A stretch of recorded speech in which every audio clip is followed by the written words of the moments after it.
Sorry, big sis, not only did I snag a husband, but I also got a home. Ha, I'm grateful. My sister beamed as she uttered those devilish words, but her smile wouldn't last for long. The dream family home and the blissful life I had longed for were ripped away by my own sister. My foolish husband, who abandoned his family for her, will find no happiness in his future. For the sake of my daughter, I decided to stand up and face this challenge head on. My name is Sarah, 33 years old. My husband, Ted, is 35, and our daughter, Maya, is about to turn 5. Ted and I met at work. Though we were in different departments, we grew close through mutual friends and eventually got married. Recently, something wonderful happened. Despite juggling work, childcare, and housework, we finally acquired the house we had always dreamed of. We painstakingly chose the design and decorations together, even picking out the color for Maya's room. Our whole family was excited to start life in our new home. But then, that incident happened. Wow, it's spacious and beautiful, said my identical twin sister, Yumi, during a sudden visit. Although Yumi and I look alike, our personalities couldn't be more different. She's outgoing and adapts to everything with ease, while I'm shy and prefer reading books to socializing. Back in school, she used to bring her friends to my classroom just to mock me. You two look alike, but you're so different. Yumi is cuter, right? Her friends would say, glancing at me, the plain one with thick glasses. Yumi would happily respond, it's like I got all the good features at birth. Sorry, big sis. It's a past I'd rather forget. That's why we hardly spoke after becoming adults. I hadn't even told her about the new house, yet here she was, unexpectedly excited. I heard from Mom that you built a house, so I wanted to give you a housewarming gift. That's why I asked for your address, she said. What housewarming gift? I thought, bewildered. As if reading my mind, Yui answered with a laugh, oh, of course, that's a lie. Why would I bother giving you something like that? At home or school, she would call me sister, but when we were alone, she always referred to me as you. Her meanness was unchanged, making me sigh. Well then, since the tour is over, could you leave? My husband and daughter will be back soon, and I need to prepare lunch. Today was a holiday, and my husband and daughter were due back from playing in the nearby park. We plan to have lunch together as a family. Oh, then I'll wait. I'll have lunch with you and then leave, Yumi said.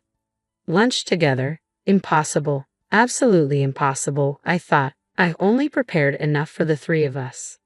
Give me your share then. You are the big sister, after all, she said shamelessly. Even after turning 30, she still referred to herself as the little sister, making vulgar remarks that left me speechless.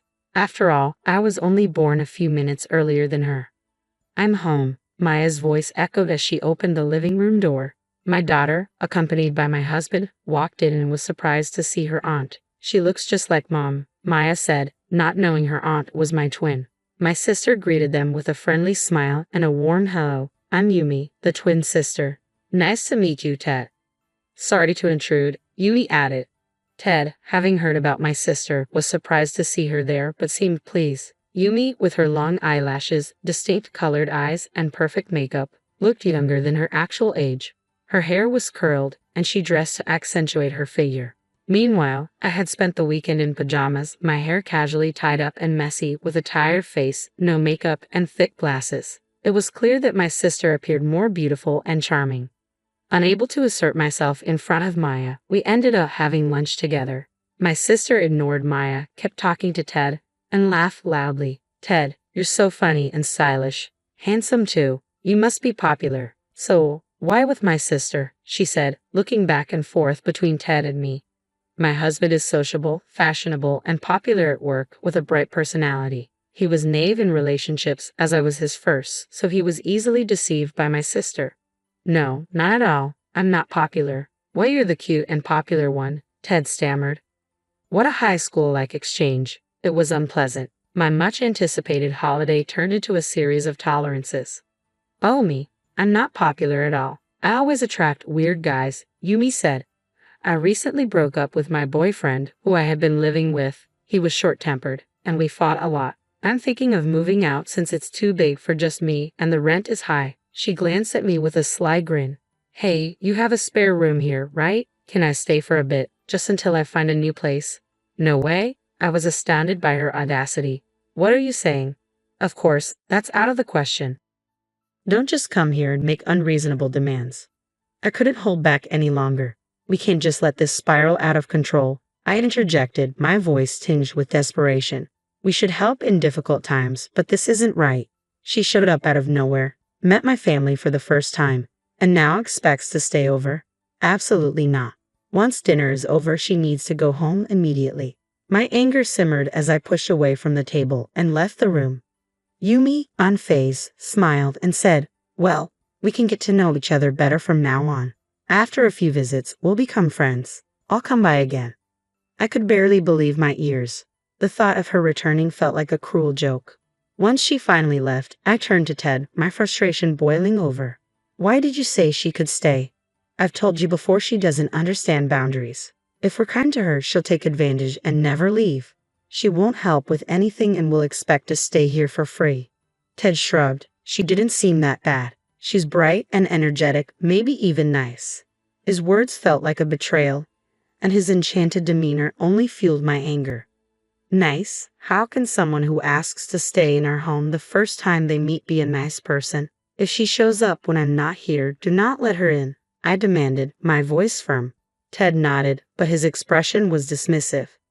Okay, calm down. It's scary how jealous women can be, even sisters." He said this as if I were overreacting, and I could hardly believe it. "Jealous? What are you talking about? She's been bullying me since we were kids. It's not a complex, it's the truth. She always took my things, my toys, my clothes, everything. I've always been at her mercy." But instead of sympathy, Ted just gave me a bored and turned away.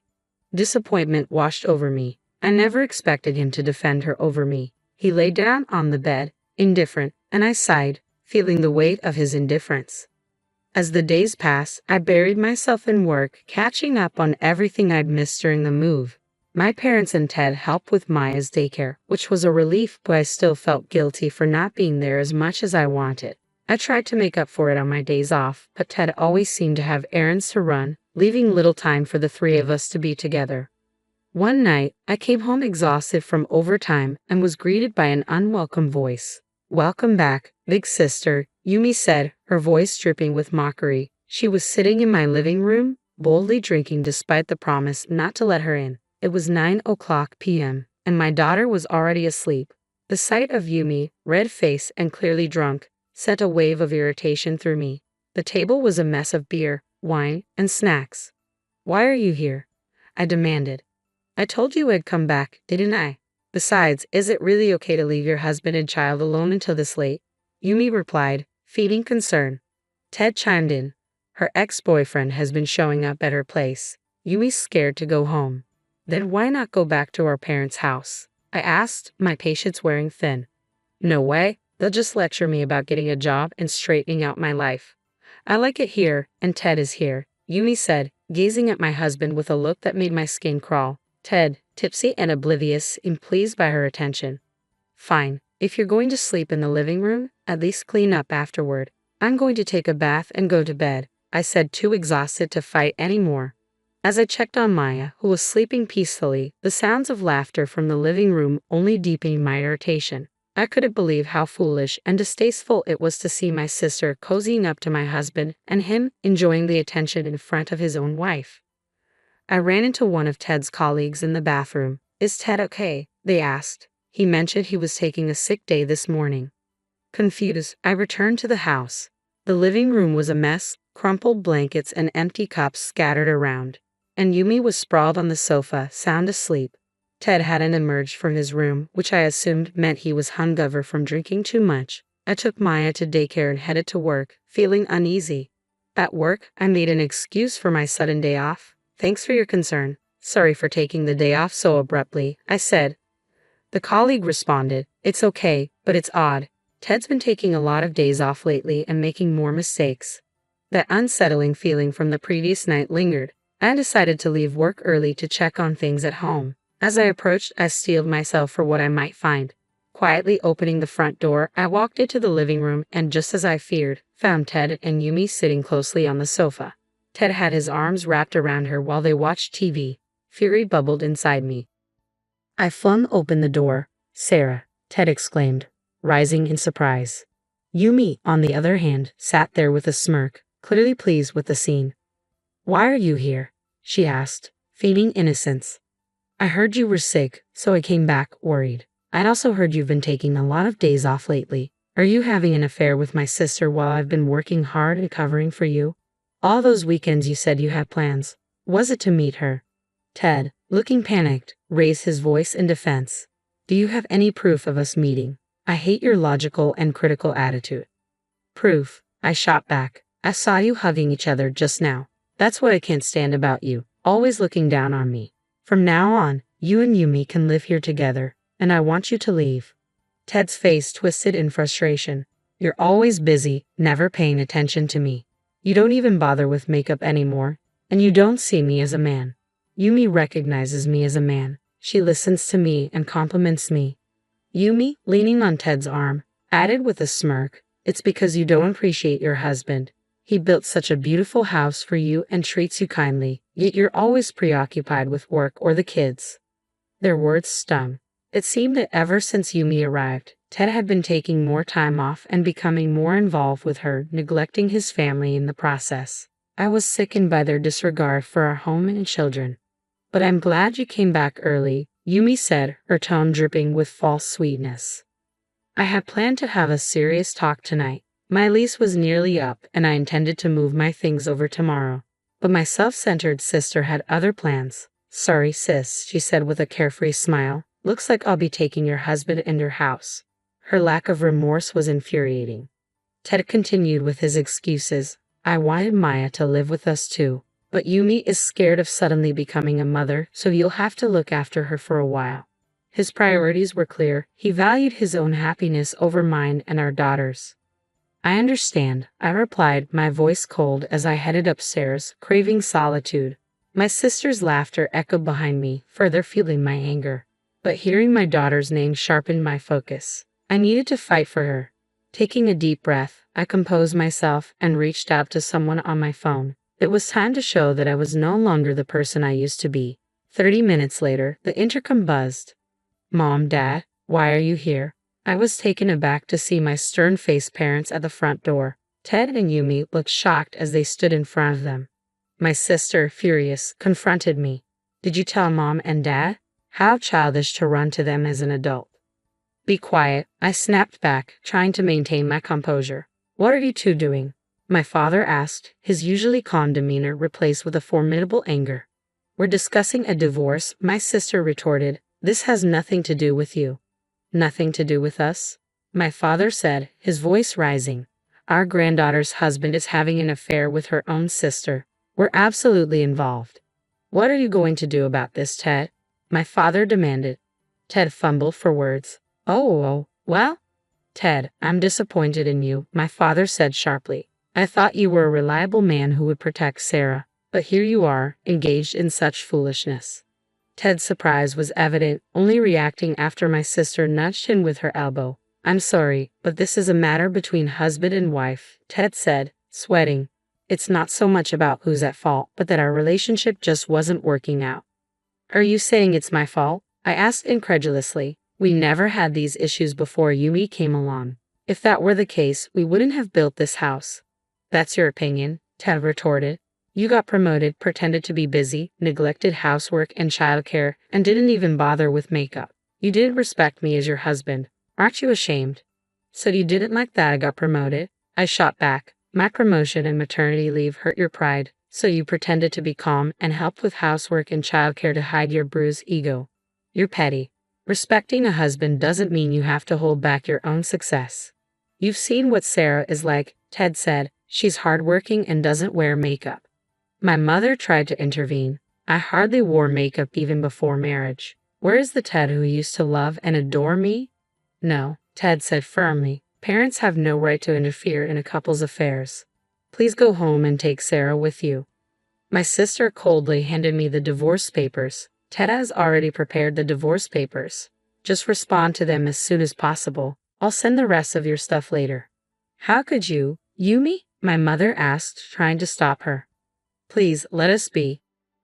My sister said, pushing us out of the house. We're getting divorced, aren't we? I turned to Ted. Is this really happening? He nodded, as if it were the most obvious thing in the world. Yes, he said. You're so clueless, I said, feeling the weight of the situation. I'm keeping the house since it's in my name, I said firmly. I'll pay child support, but let's finalize the divorce. However, there's one more thing. If we're getting divorced and I'm leaving, you'll need to repay the $400,000 my parents loaned us for the house. I held up the loan agreement, watching their faces turn pale. When we bought the house, we had paid $100,000 from our savings, with my parents covering the remaining $400,000. The loan agreement was already in place, and it was a better deal than a traditional loan. My parents had suggested this arrangement, and we had both been grateful. But since I'll be staying in the house, it's only fair that you repay it. What are you talking about? Ted stammered. We discussed this, and my parents said it wasn't necessary to repay it. We're family. Family or not, we signed a loan agreement, I replied, my voice steady. It's unthinkable not to repay it. Our parents' money is important for their future. Just because we're family doesn't mean you can borrow money and not pay it back. Was your gratitude a lie? This is unacceptable to our parents who trusted you. Ted tried to argue. My father said not to worry about it. If we have more children, it would be hard to repay, so I thought it might be considered a gift. That's not how it works, my father said, his anger palpable. Even if that's true, I have no intention of giving a single penny to someone who has an affair with his wife's sister and abandons his own daughter and grandchild. Pay it back properly. Yumi, who had been listening silently, finally spoke up. I'm also a daughter. It shouldn't be a problem if I stay here. I'm not working right now, and I don't have the money. Be quiet, my father cut her off. You're no longer a daughter to me. You've always bullied Sarah, and now, as an adult, you're doing this. I'm cutting ties with you. Don't ever show up again. My parents had long been aware of my sister's attitude, but her behavior had not changed one bit. Even as an adult, she still acted like a spoiled child. Since Yumi wasn't working and would struggle on her own, I decided to press for additional compensation. Since you're the reason for the divorce, you should pay me alimony for the mental distress. I'll have my lawyer contact you. Ted was left speechless, staring in shock. I grabbed my suitcases and walked out, my mother's tears stinging my eyes. Sarah, I'm so sorry for all this, she said, hugging me tightly. I never thought Yumi would go this far. I shouldn't have told her where you live. Mom, it's not your fault. Her nature can't be changed, I reassured her. It's refreshing to cut ties with her. I've also realized that Ted is just as self-centered as she is. I have no regrets now. I'm sorry for involving you, I said. Thank you for coming. I'll find a lawyer and make sure to recover the money. But for now, don't worry about the money. You and Maya come first. You must be exhausted today. Go pick up Maya, come back home, and rest. My mother nodded, her concern for me evident. Take care of yourself, she said. We'll handle this together. Feeling both mentally and physically exhausted, I decided to take a break at my parents' house. Their warm support was a comforting embrace during such a difficult time. I expressed my gratitude, telling them how much their encouragement meant to me. Their unwavering support gave me the strength to move forward. A few days later, I reached out to a lawyer who was a friend of my father's. I needed to address compensation for emotional distress, the repayment of the money my parents had loaned us, and of course, child support for Maya. Although I was concerned about the potential impact on my career, the news of my husband's affair with his sister-in-law and our impending divorce had quickly spread, leading to his social isolation. I took a leave of absence from work to handle the address change and other divorce-related tasks. Thankfully, since I had kept my maiden name at work, there was no need for a name change after the divorce, which was a relief. My husband called me once, accusing me of turning everyone against him. Did you talk to my boss? You must have painted me as the bad guy, he said. Well, I heard your boss's wife cheated on him, and now they're divorced. Maybe that's why your boss has been so tough on you. Do you finally understand how unreasonable you are and the trouble you cause others? After saying my piece, I hung up the phone. Later, I learned that my husband had quit his job. I was relieved not to have to see him anymore. With no job and having used our savings to buy a house, he and my sister were forced to sell the property. Fortunately, they found a buyer quickly and repaid the money they owed my parents sooner than expected. However, they still face alimony and child support payments. Finding a new job proved challenging for him at his age, and he and my sister ended up living with his parents. Yet she remained unchanged, still refusing to help with housework or seek employment, only indulging in her own desires. His parents, exhausted by the situation, eventually asked him to leave. After the divorce, my ex-in-laws came to apologize. I couldn't help but feel a sense of irony and satisfaction when they finally moved out. My sister had once come to my parents asking for money, but my father had scolded her so harshly that she never returned. She had lost her former charm and was now marked by poverty and an unhealthy lifestyle.